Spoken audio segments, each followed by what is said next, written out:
Hello my lovelies, Robbie here from Kickback Garage. I have got a very special guest today. Hello. Grab yourself a coffee and I'll see you after the intro.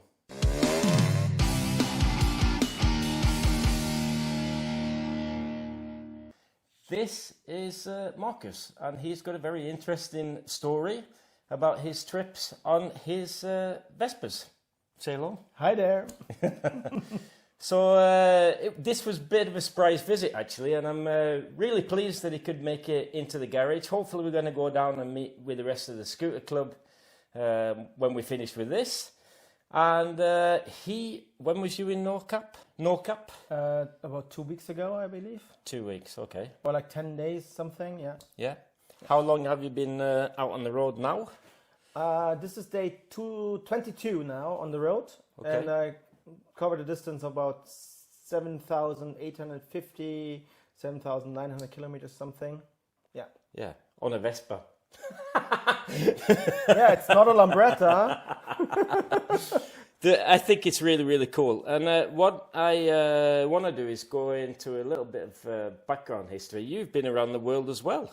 Yes, in 2018 I traveled around the world in 80 days. I used 3 scooters for the trip. Number 1 was a Bajaj Chetak 150, which is an Indian license of the Vespa Sprint Veloce. The second bike was an LML Stella Genuine. This is the American version of the Stella Star, 2-stroke engine 150. And the third bike was a Franken scooter made from 6 different things I found in my garage and built together as a scooter, with an additional tank of a GN 125 Suzuki to have more range. Okay, right. And you went from, where did you start and how did you, that's a long time. You must have an iron arse made out of steel. Yeah, as you can tell, the seat here is broken already. It's an Italian seat, German ass doesn't fit.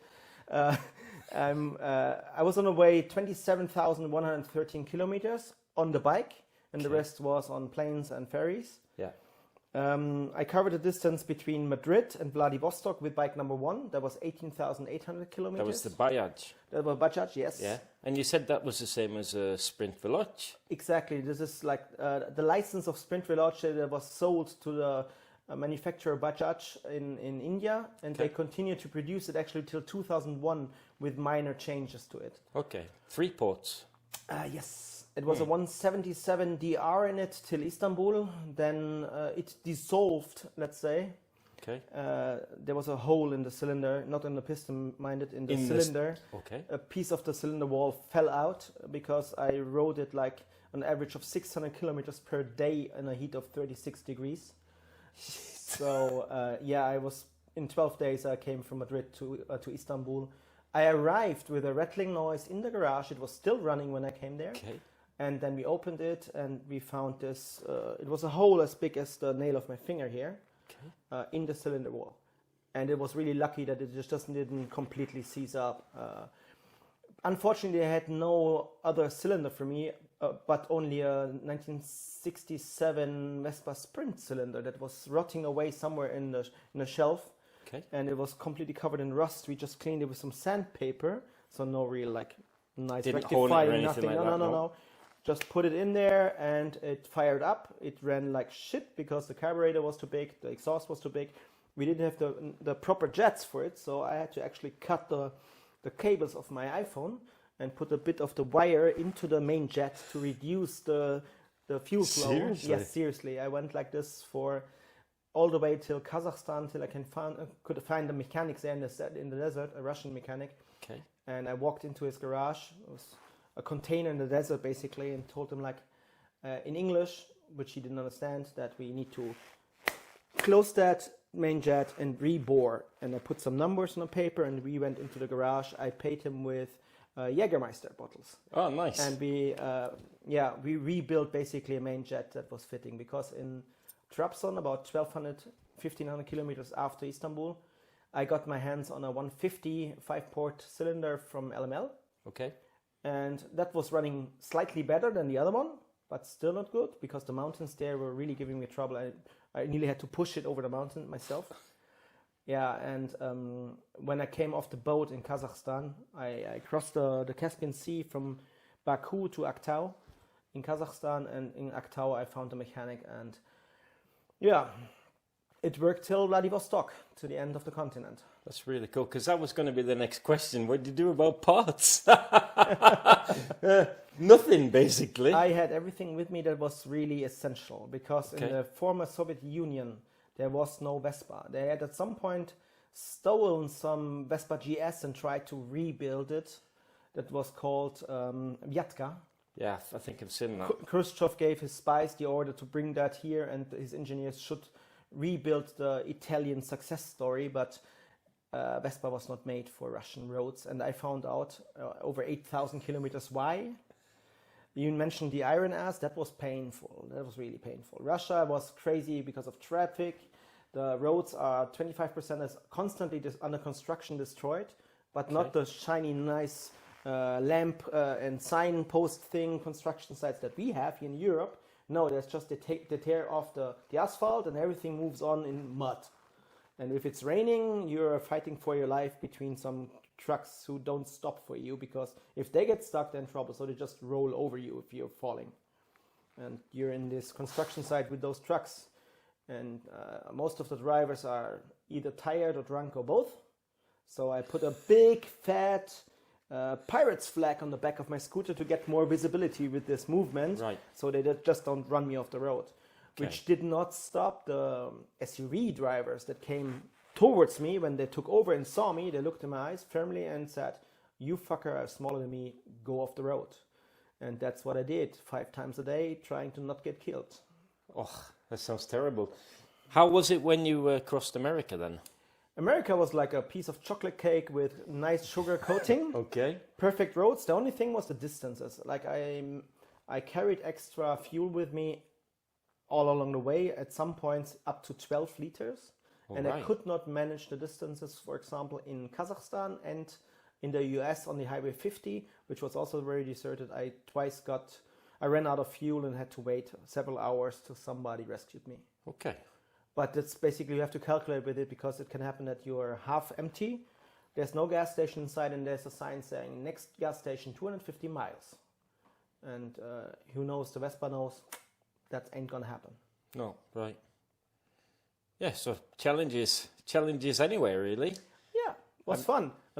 We had animal attacks, I had storms, I encountered 2 hurricanes, a tornado and a typhoon. I had to race against the typhoon towards Vladivostok for 4 days. Okay. To get into town before the town gets flooded, and I would miss my boat and violate my visa and end up arrested because of a visa violation. Oh. So, had a tornado that dissolved in front of my eyes in Kansas, but still was capable of beating my ass badly. Okay. I missed 2 hurricanes just by a few hours, one by 1 day and the other one by 4 hours, till everything was closed up and evacuated. Okay. Yeah, so I was attacked by a bull, was chased down daily by some big Kangal 70-kilo shepherd dogs. In every village in Siberia, they have them running around wild and free and take care of everything. And they want to bite you off that scooter. They hate the sound of the 2-stroke because they're not used to it. Yeah. Also, camels don't like it, I noticed. And I nearly ran into one in Kazakhstan. Okay. Lying on the road, just chilling a bit while I came over a bend. And didn't see it because the sun was coming my way, and I nearly ran into a camel, which is a really shitty way to die probably. Yeah. And I nearly ran over several coyote in the States. So yeah, there was plenty of challenges and adventure to be had in 3 months. Yeah. That sounds really interesting. Det är egentlig helt utrolig. It's really amazing listening to the stories. I saw there's a woman called Itchy Boots. Have you seen her on the YouTube channel? Yeah, yes, I've seen videos of her, yes. And she was also being attacked by the dogs, and had problems with that. Just so you know, I just went into Norwegian mode because I'm impressed. Thank you. Yeah. I wanted to talk about your machine, but before I do that, should we say something about the charity work that you've been doing, how the money that you got sponsored with? Not all my rides, mind you, are charity rides. No. I have to separate it very clearly also to my followers. Yeah. Because otherwise there will be Follow rumors us. that You're I on Facebook. I'm on Facebook and Instagram. You can find me there with La Vida Vespa, or just simply put into Google Marcus and Vespa, and you find everything about me. Also the story about the 80 days and everything. Yeah, I'll put that down, a description under my video as well. There's a handful of people who are following me there, and they like my adventures. This one actually is just minimal posted in Facebook and Instagram, because I have now a closed WhatsApp group for that. And some of the people support me there with fuel money, and they support me otherwise as well. So yeah, but in the future there will be more trips like Australia and South America coming up. Really? Yes. Yeah, cool. We want to surround Australia next year, probably in the end of the year, with an 8-inch wheel Vespa with a sidecar. Really? Yes. And in probably 3 years, I would like to do Alaska to Argentina with the bike that I left in the United States. Okay, that was the Stella. That was the Stella, yes. Okay, 150. Yeah, there's more adventure to come. That sounds really cool. Really looking forward to your adventures. But before you go, can we talk a little bit about your machine? Yes. What I do know is that this is a Spanish T5, and the legendary T5. Actually, it's not a Spanish T5. It was bought in Spain, but it is the Italian Piaggio T5. Okay. Not Moto Vespa. Yeah. But they're actually the same, basically. Mind some minor changes. And it is a 125cc 5-port engine with a bigger crankshaft. Has 12 horsepower. It's the best and most powerful 125 geared scooter that has been built by Piaggio. Yeah. Unfortunately, in the 90s and the following years, most of them have been slaughtered because of that powerful motor and put into some older classics to make them faster. Yeah. Because a lot of people did not appreciate the nice headset, which I totally love, by the way. And, it's a love-hate thing, isn't it? Yeah, I think so. For me, this is like the classic scooter boy look. This one on a bomber jacket, and you look the role, basically. Definitely. And this scooter remains completely stock. I did not tune it. There's no bigger carburetor, no bigger cylinder, no other exhaust. Everything is stock. It runs very smoothly at about 6,500 RPM with 90 kilometers per hour cruising speed, but I can force it up to like 105 if I want to and pass a truck easily. Okay. It just is very hungry for RPM because of the small cylinder. Yeah. But it can handle that because of the 5 ports and the bigger crankshaft. Yeah. I also I've heard a few T5s running, and I hear that they have a bit of piston slap, some of them. A little. Yeah, because that's something that's built into the system, isn't it? But yes. But it's not a problem. Not at all. I mean, I've been buying that scooter in 2021 from my dear friend and president Richie from Barcelona. I rode it home spontaneously from Barcelona without any problems. Not a single breakdown on 1,700 kilometers. And this year, this was actually my plan B. I had it 1 year in the garage standing still. And on the second kick, it started again, and I took it up to North Cape with really minor problems. I had 5 small breakdowns, a spark plug, the dust plate from the rear brake was a little off because one of the screws fell out, and one of the bearings in the front wheel was done. The main bearing was done. That is my fault because I loaded very heavily, so the bearings are not really meant to do that.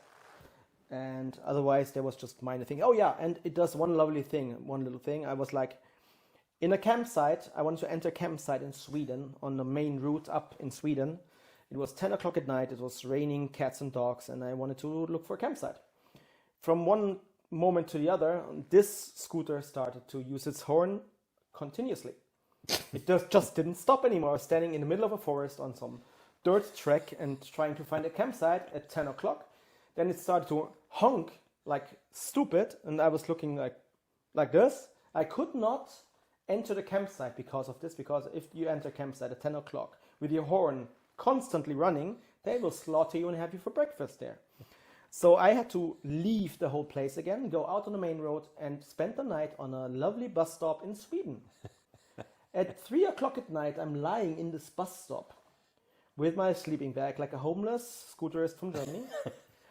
And a guy stops in a gangster car, Honda Civic with black tilted windows and some gangster music shit going on in there, very loud, motor running, and I was like looking out of my sleeping bag, like what the heck is going on? And he just kept on standing there, motor running, music loud, and then I look closer and I see through the black tilted windows, the bastard was taking pictures of me. I saw the flashlight from the camera, like he could have at least had the decency, if he photographs the homeless scooterist, to switch off his car and his radio, damn it. It's incredible. Yeah, that's the pleasures of riding long distance. You have a lot of stories to tell. Yeah. Can I ask, before we go, how this journey you've done now, how far have you gone up to now? And which route did you take? Yes. Tell me. Yeah. I started in Germany, in Kempten, my hometown, did a very long 650 kilometer day, first day. Then came on day 3 into Denmark, rode all through Denmark, up left to the center part of Sweden, went up on the east coast of Sweden because of the storms and floodings on the west coast. We had a lot of storms there and floodings and wind speed 90 kilometers per hour. So going there was a little tough. Then I went into Finland, a little atop of when you come around the Swedish bend and into Rovaniemi, the home of Santa Claus, which is a complete waste of time to go there. Don't go there. It's a tourist trap. It's basically just a shop with a fat Spanish guy that wants you to sit on a slab for $40. And my mom said, don't sit on strangers' slabs. So we don't go there. Good advice. Good advice. Yes. And then you come over the Arctic Circle, which is exactly in the same village. How handy is that? Rode up into Norway, into the Finnmark area of Norway, up to the most northeastern point of Norway, which is Kirkenes, to be exact, Jakobselv, which is a church built on the border and the river to signal in a friendly way that here's the border, over there is Russia, and here is Europe. Beautiful spot.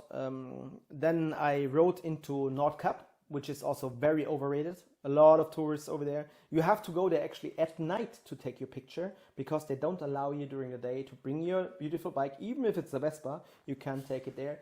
I had to stand up in the storm in the middle of the night at 3:30 to ride up there in the storm and take my picture. From there, I took it down towards Lofoten. Lofoten Islands is one of the most beautiful places I've seen in the world. Rode through 200 kilometers through Lofoten, exited in Moskenes with a ferry to Bodo. Have you got pictures? Pictures of Lofoten? Yeah, a lot of them. Can you send me some? I will send you some. Hopefully I'll be able to throw some up here at the end of the video, because I've also been to Lofoten. It's amazing.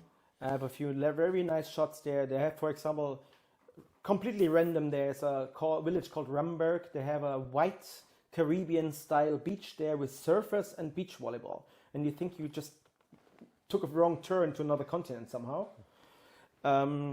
From Bordeaux, I went over to Mo i Rana, where the next Arctic Circle came southwards, and followed the whole coast of Norway, Trondheim, Bergen, and now I'm here. We'll go soon to Oslo tomorrow and exit through Gothenburg, ferry to Fredrikshavn, continuing my trip down to Oxford, Santander, probably to Portugal, and then up again with a total distance of between 13 and 15,000 kilometers, which is a mid-size adventure. A mid-size adventure, by the way. Yeah, dimensions start to blur after. I feel like I'm hardcore if I do like 300 kilometers in a day. But okay, yeah. So yeah, I'm now in my trip about close to 8,000 kilometers. Yes. Yeah. It's half time, 22 days, and I will have another 20 days on the road minimum. Very cool. I'm sure you'll agree. It was really interesting hearing the adventures, the stories about the adventures here. And like I said, if we're lucky, I should get some photos of his adventure here in Norway that I'll post up. And don't forget, go down to the links there and follow him on Facebook and Instagram. And it's a goodbye from me. Goodbye from me as well. Ride safe. I'll see you in the next one. Ta-ra. Bye-bye.